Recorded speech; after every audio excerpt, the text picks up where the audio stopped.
Na Fé, um novo conceito em odontologia e saúde para você e sua família. Agende seu horário pelo telefone ou WhatsApp, Rua Três Corações, 687, Pará de Minas. Na Requinte Cortinas, você encontra cortinas de tecido sob medida, além de persianas e papéis de parede nacionais e importados.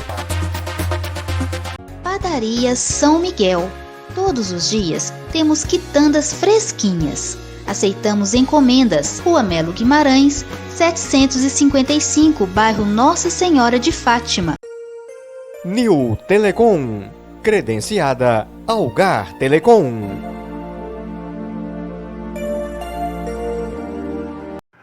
Hosana ao filho de Davi, Hosana ao filho de Davi, bendito que vem em nome do Senhor.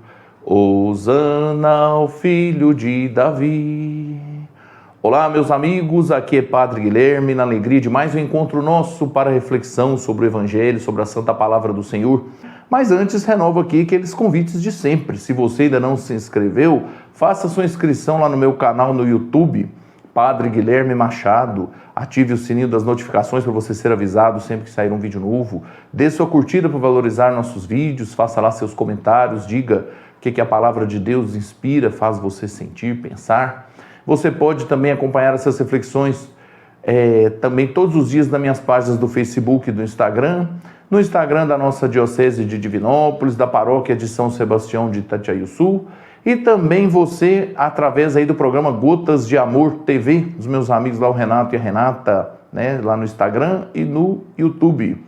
E também você que está sempre ligadinho conosco aí, através da Rádio Alfa de Itatiaiuçu. Vamos então ao Evangelho que é proclamado antes da procissão. O Senhor esteja convosco, Ele está no meio de nós. Proclamação do Evangelho de nosso Senhor Jesus Cristo, segundo Marcos. Glória a vós, Senhor. Quando se aproximaram de Jerusalém, na altura de Betfagé e de Betânia, junto ao Monte das Oliveiras, Jesus enviou 2 discípulos, dizendo: Ide até o povoado que está em frente, e logo que ali entrardes, encontrareis amarrado um jumentinho que nunca foi montado. Desamarrai-o e trazei-o aqui. Se alguém disser: por que fazeis isso? Dizei: o Senhor precisa dele, mas logo o mandará de volta. Eles foram e encontraram um jumentinho amarrado junto de uma porta, do lado de fora, na rua, e o desamarraram. Alguns dos que estavam ali disseram: o que estáis fazendo, desamarrando esse jumentinho? Os discípulos responderam como Jesus havia dito, e eles permitiram.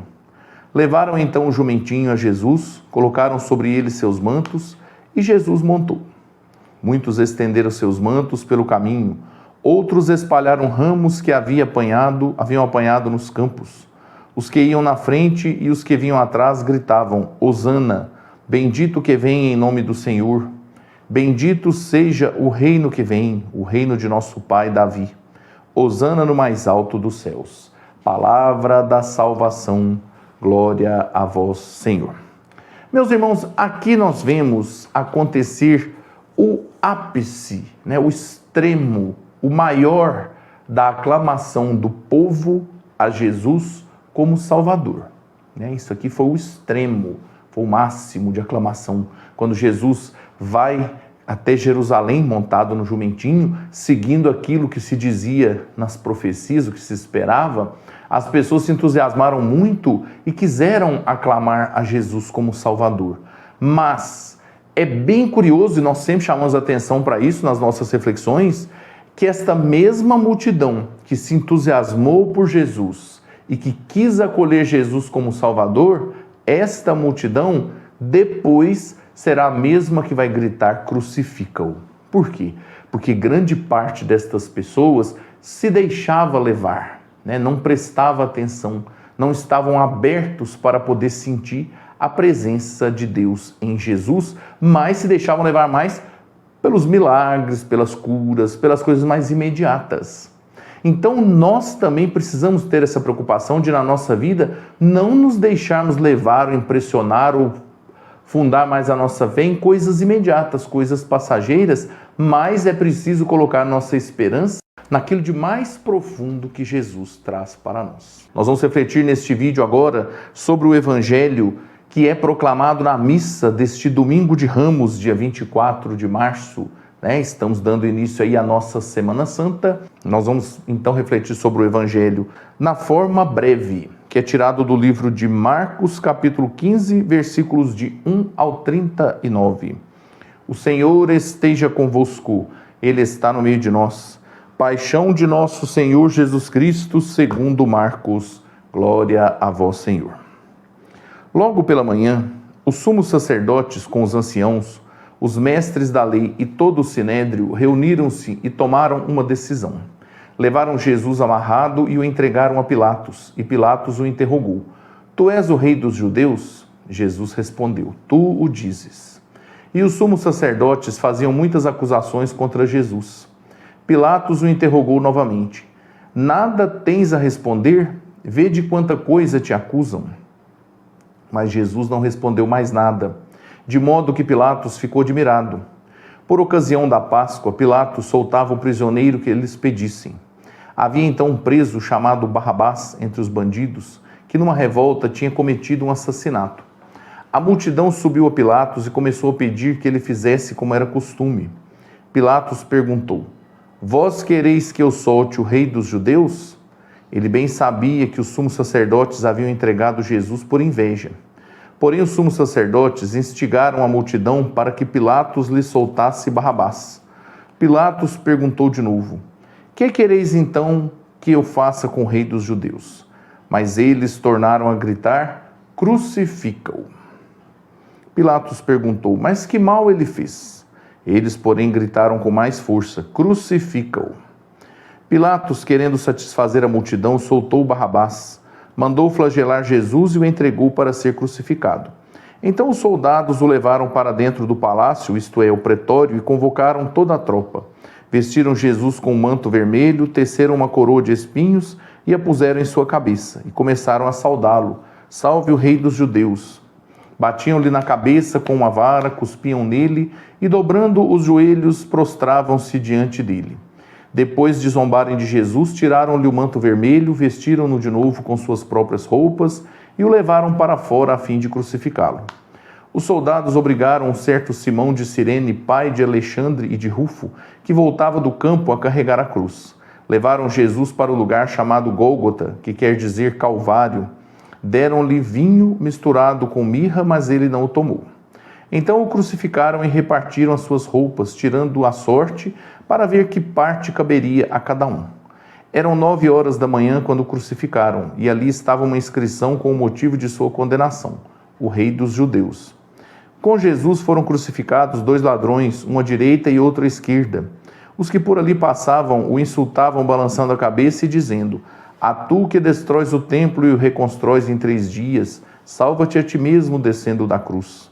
Do mesmo modo, os sumos sacerdotes, com os mestres da lei, zombavam entre si, dizendo, a outro salvou, a si mesmo não pode salvar. O Messias, o rei de Israel, que desça agora da cruz para que vejamos e acreditemos. Os que foram crucificados com ele também o insultavam. Quando chegou o meio-dia, houve escuridão sobre toda a terra até as 3 horas da tarde. Pelas 3 da tarde, Jesus gritou com voz forte, Eloi, Eloi, lama sabachthani, que quer dizer, meu Deus, por que me abandonaste? Alguns dos que estavam ali perto, ouvindo, disseram, vejam, ele está chamando Elias. Alguém correu e embebeu uma esponja em vinagre, colocou-a na ponta de uma vara e lhe deu de beber, dizendo, deixai, vamos ver se Elias vem tirá-lo da cruz. Então Jesus deu um forte grito e expirou. Nesse momento, a cortina do santuário rasgou-se de alto a baixo em 2 partes. Quando o oficial do exército que estava bem em frente dele viu como Jesus havia expirado, disse, na verdade, este homem era filho de Deus. Palavra da salvação, glória a vós, Senhor. Meus irmãos, este trecho que mostra sobre a paixão, a crucificação de Jesus, mostra várias confirmações daquilo que se dizia nas profecias. Nós observamos aqui que o evangelista quer deixar bem claro que em Jesus se cumpriu a esperança do povo de Israel. Mas apesar disso, nós vemos aqui que o povo, de maneira geral, foi quem mais o rejeitou. né, instigado aí pelas forças contrárias dos mestres da lei dos fariseus, eles ficaram contra Jesus. E o interessante nessa história é que Jesus permanece calado, e se observarmos bem, parece que é Jesus quem está conduzindo a ação. O Pilatos, os mestres da lei, as pessoas parecem todas perdidas, enquanto Jesus ali segue firme, com uma certa serenidade, uma certa calma de quem quer cumprir sua missão. Então que nós possamos viver estes dias da Semana Santa com esta determinação de permanecer com Jesus até o fim. Eu peço a Deus que derrame sobre você e sua família a bênção do Pai, do Filho e do Espírito Santo. Amém. E na segunda-feira, nosso encontro está marcado aqui para que possamos seguir adiante a nossa Semana Santa, refletindo sobre a palavra de Deus destes dias importantes. Até lá.